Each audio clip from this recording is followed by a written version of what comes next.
એકવાર પ્રકૃતિના ખોળે ઝેર શોધતા શિવ મળ્યા હતા અને એકવાર હસતા પીપળે વાસુદેવ, અને આજે આ ધુમાડાના ચિંતનમાં હનુમાન મળ્યા. તો આવો જોડાઓ મારી સાથે આજના ચિંતનમાં કે આ ધુમાડો બંધ ઓરડામાં છે તો દેખાય છે, જરાક જેટલી એ નિકાસ મળશે તો સરર કરતો ઉડી જાય. એને પકડી નથી શકાતો પણ પૂરી શકાય, કારણ કદાચ એટલે કે એ છૂટવા મથે નહીં. એ પૂરાય તો એ ઓગળી જાય, અને એટલે નડે નહીં એ કોઈને કે કોઈ એને. છાનો મનો હળવેથી એવો પ્રસરે કે અડે તો ખબરે પડે નહીં, એવો વિસ્તરે કે ખૂણે ખૂણો આવરી લે. આવું ધુમાડા જેવું રહીએ તો, કે જેને વ્યક્તતા કે અવ્યક્તતામાં રસ પડે નહીં, કે સંસારમાં બંધાણા તો અસ્તિત્વના બંડ પોકારવા કરતાં ઓગળી જવાનું, જેથી નડે નહીં કોઈ આપણને કે આપણે કોઈને.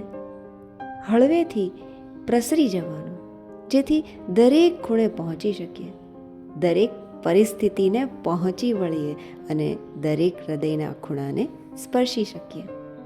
બસ ઓગળી જવાનું. જો સંસારમાં પુરાઈએ તો, અને જો છૂટીએ તો ધુમાડો છીએ.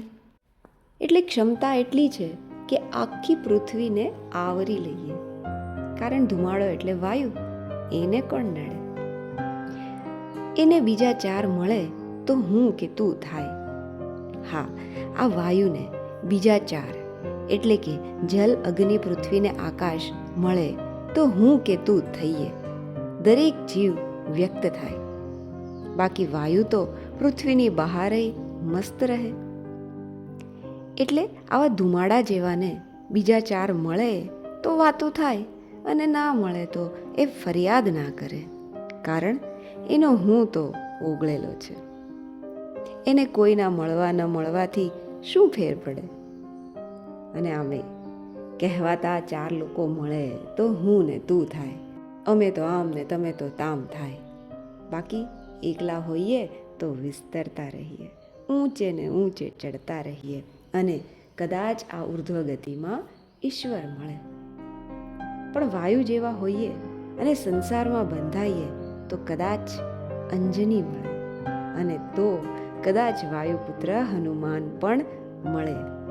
ઓગળવા જેટલી સરળતા, બુદ્ધિમતામ વરિષ્ઠમ બનવાની ક્ષમતા, અને મારુતતુલ્ય વેગમ બનવાની પ્રચંડતા આ ધુમાડામાં છે.